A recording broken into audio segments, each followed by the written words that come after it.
Leo Vargas was a man of routine, a garbage collector, invisible to the city he served. The city knew him only by the rumble of his truck, the hiss of its hydraulic arms. But Leo had a secret. He was a smuggler for the country's most dangerous cartel. Not drugs, not weapons. He moved gold. $18 million worth, stamped with a scorpion, hidden in plain sight. Who would suspect the man who hauled away their refuse?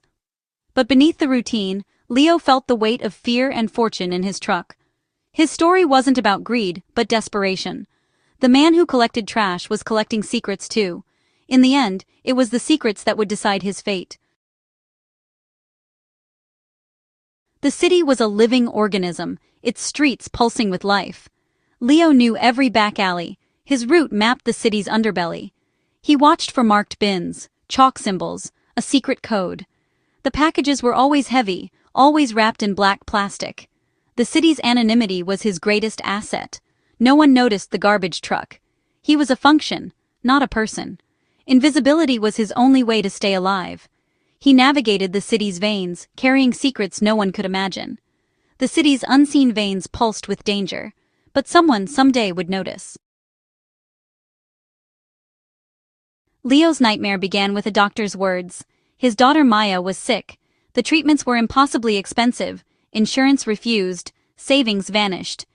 Desperate, Leo borrowed from everyone, until only Rico, a loan shark, remained. Soon, silent men came to his door. The cartel wanted payment. Service, not money. Leo became their courier, moving gold in a garbage truck. No criminal record. A sick daughter. Completely trapped. Leo's world shrank to one purpose: keep Maya alive, no matter the cost. The scorpion's mark was on the gold, and on Leo's fate. The cartel system was simple and brilliant. The gold was melted down, recast as scrap, busted alternators, cracked manifolds, heavy gears.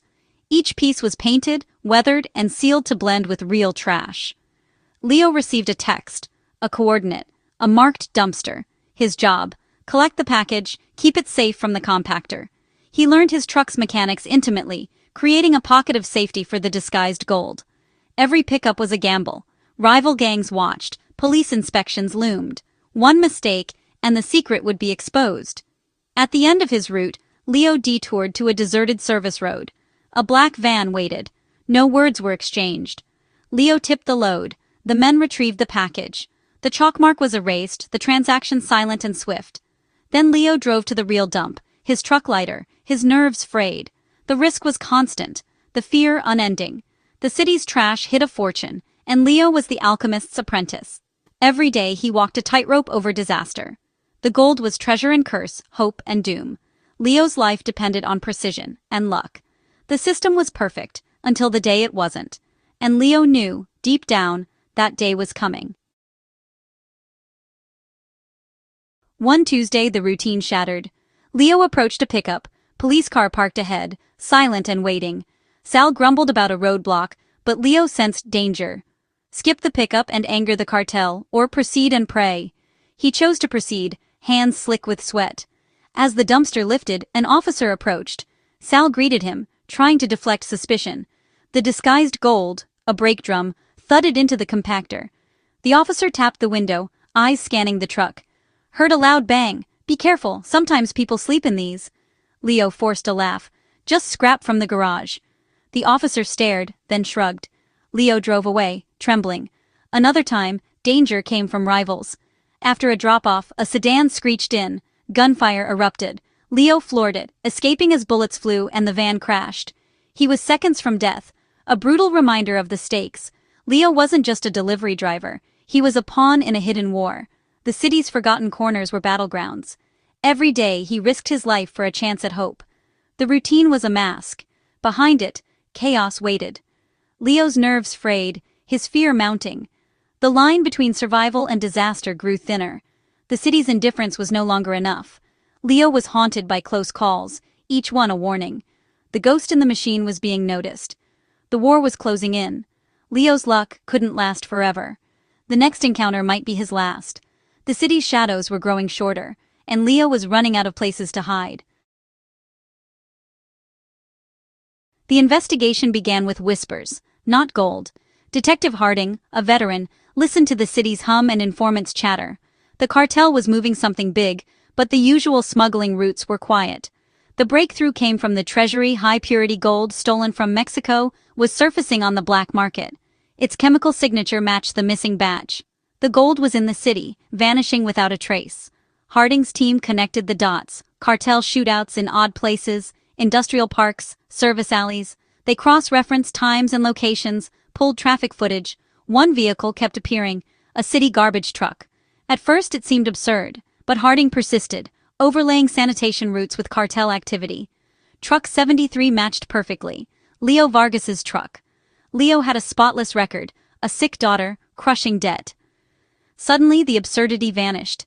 This was the perfect cover. The cartel wasn't moving drugs, they were moving gold, hidden in plain sight. The garbage truck was the ghost network. Harding realized the most effective smuggling operation was something you saw every day and never questioned. The investigation shifted focus. Leo Vargas became the thread to unravel the cartel's scheme. The city's indifference had hidden a fortune. Now, the hunt was on. The law was closing in. The perfect cover was about to be exposed. Leo's world was shrinking. The city's unseen veins were about to bleed secrets, and Leo was at the heart of it all. The whispers had become a roar. The endgame had begun. Surveillance on Leo began. Unmarked cars, undercover officers, cameras on rooftops. The goal, not just the mule, but the handlers, the scorpion himself. For 2 weeks, they watched Leo's every move. Marked bins, careful pickups, detours. Evidence mounted. GPS trackers, bugged phones, cryptic texts. A portrait emerged. Not a hardened criminal, but a desperate man. Detective Harding felt reluctant sympathy, but the law was the law. Leo was the thread to pull the whole cartel down. The police let the next shipment go, ready to catch the handoff. Undercover teams waited as Leo's truck rumbled to the drop-off. The black van was in position. Tactical units and facial recognition were ready. The goal? Capture the gold and the handlers in one sweep. Leo, oblivious, drove into the trap. The final act of his secret life was about to play out. The city's shadows were about to be flooded with light. Leo was at the center of the storm. The end was inevitable. The perfect cover was about to be blown. And Leo's fate would be decided in moments. Leo felt a strange finality.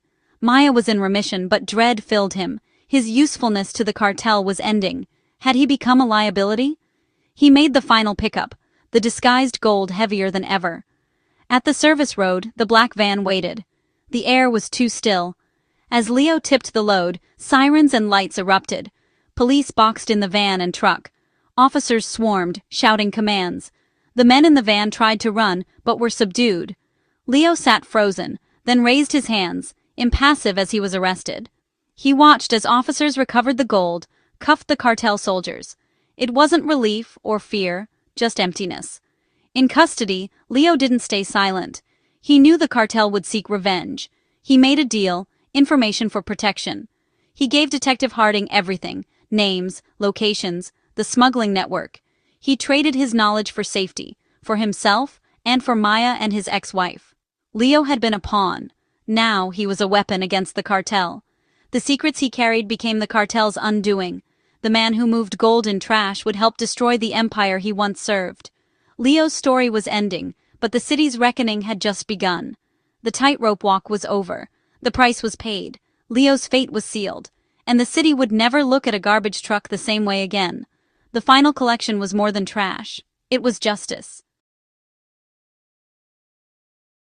Leo Vargas vanished. Witness protection, a new name, a quiet town. He became invisible again, this time in peace. He worked as a school custodian, saw Maya on visits, her health restored. The information he gave devastated the cartel. Raids, arrests, the scorpion caught by surprise.